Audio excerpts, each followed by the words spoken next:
Le podcast de la CPTS Paris 8. Docteur Gérard Rousset, vous êtes médecin généraliste Paris 8e. J'ai une question. L'insuffisance cardiaque, c'est une pathologie relativement complexe qui fait intervenir énormément d'acteurs de santé. Quelle est la place exactement du médecin généraliste dans ce circuit ? Alors quand la pompe cardiaque n'est pas capable d'assurer une bonne circulation du sang pour satisfaire les besoins de l'organisme, c'est l'insuffisance cardiaque. Le cœur fonctionne un peu comme une pompe et assure l'expulsion du sang dans l'ensemble de l'organisme. On sait que le cœur est un muscle avec un système de valves, il est en relation avec des artères et des veines, et il est commandé par un système nerveux complexe. À l'état normal, le cœur s'adapte à la demande de l'organisme, par exemple à l'effort, il augmente sa fréquence, et ses contractions et son débit.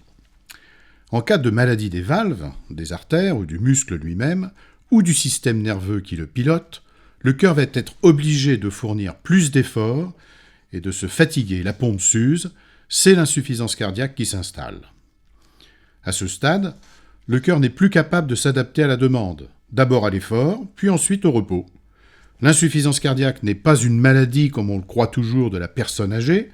Elle peut survenir le plus souvent chez la personne âgée ou très âgée, mais elle peut survenir par exemple chez l'enfant en cas de maladie cardiaque congénitale, ou par une atteinte cardiaque par exemple au cours d'une grippe ou d'une consommation excessive d'alcool chronique. La prise en charge thérapeutique de l'insuffisance cardiaque répond à des règles très précises qui évoluent d'ailleurs en fonction de l'actualité médicale. Il existe des adaptations des habitudes de vie qui sont essentielles, en particulier diététiques, où il va falloir réduire la consommation de sel, car le sel attire l'eau et augmente le risque d'édème et donc de la prise de poids et de la fatigue. Naturellement, nous consommons trop de sel, probablement autour de 8 grammes par jour. Or, la réalité chez l'insuffisant cardiaque, c'est une consommation qui ne doit pas dépasser 3 ou 4 grammes par jour. Lorsque cette insuffisance cardiaque est stabilisée par des traitements, je rappelle que ces traitements vont être des traitements qui vont permettre d'éliminer de l'eau, ce sont les traitements qu'on appelle les diurétiques, des traitements qui vont permettre de dilater les systèmes vasculaires et de dilater le cœur de façon à ce qu'il supporte une charge moins importante. D'autres médicaments vont réduire la consommation d'oxygène du cœur. Il y a une association de médicaments qui trouve sa force dans une synergie. Il est très important que le patient suive rigoureusement les traitements et qu'il ne sollicite l'avis de son médecin régulièrement pour en comprendre les effets, que ce soit les effets performants ou parfois même des effets indésirables qui peuvent le gêner dans sa vie quotidienne, comme les diurétiques qui peuvent obliger à aller aux toilettes plus souvent qu'à l'accoutumée, en particulier dans les suites de la prise le matin. Enfin, dans cette prise en charge, il est très important que le patient insuffisant cardiaque maintienne une activité physique et une fois qu'elle est définie par le cardiologue dans le cadre d'un programme de réadaptation cardiaque, le patient va pouvoir mener des activités régulièrement autour d'une trentaine de minutes d'activité par jour. L'essoufflement est souvent le premier symptôme de l'insuffisance cardiaque, d'abord à l'effort, puis au repos. La fatigue est un autre symptôme fréquent dans l'insuffisance cardiaque.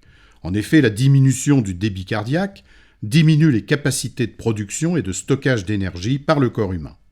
L'édème est également un symptôme. Il se détecte par exemple en position debout par le gonflement des membres inférieurs et se révèle par une empreinte qui reste marquée quand on presse l'édème, en particulier au niveau des membres inférieurs. Enfin, la prise de poids, qui lorsque l'insuffisance cardiaque est en poussée, peut engendrer une prise de poids de 2 à 3 kg par semaine, voire même parfois 1 kg par jour. Il s'agit de phénomènes de rétention d'eau et de sel, conséquence de la défaillance de la pompe cardiaque. Le rôle du médecin généraliste dans l'insuffisance cardiaque est primordial. D'abord, c'est souvent le médecin de premier recours. C'est lui qui va détecter l'insuffisance cardiaque, mettre un nom sur une souffrance que le patient présente, avec son essoufflement, cette prise de poids, ses édèmes, cette grande fatigue. Il va accompagner le patient dans la détermination du diagnostic. Il va mesurer, par exemple, la pression artérielle, elle sera basse ou élevée. Il va mesurer le pouls, qui est lent ou plus souvent rapide. parfois la saturation d'oxygène qui évalue la capacité de transport de l'oxygène, et il va, à partir de ces éléments, suspecter cette défaillance du cœur et solliciter l'avis d'un cardiologue qui lui fera des examens complémentaires, à savoir l'électrocardiogramme, une échographie du cœur qui va explorer la qualité du muscle cardiaque et des valves cardiaques, et certaines artères à proximité du cœur, l'aorte, l'artère pulmonaire, et qui explore aussi parfois une veine qui est dans l'abdomen, la veine cave. D'autres examens pourront être également réalisés pour rechercher la cause de cette insuffisance cardiaque.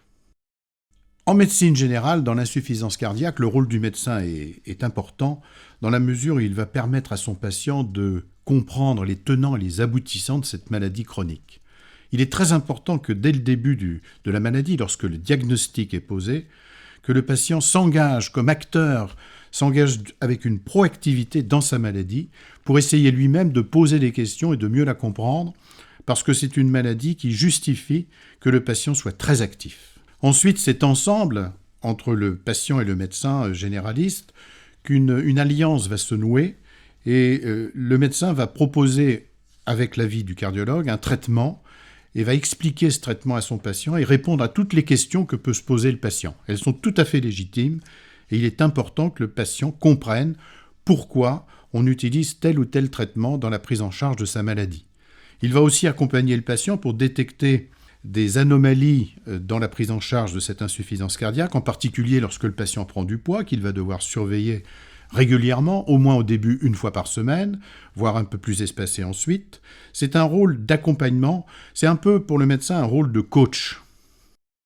Chez un patient insuffisant cardiaque connu, en situation de détresse aiguë, ce qui peut arriver, le généraliste n'est pas concerné par cette prise en charge. Le patient doit directement faire appel à des services d'urgence, en particulier s'il a un essoufflement important, qui va même jusqu'à le gêner pour formuler une phrase simple et qui s'accompagne plus ou moins d'une sensation de malaise. Il ne faut pas hésiter à appeler le SAMU en composant le 15. Un médecin régulateur interviendra et choisira les moyens adaptés à la prise en charge.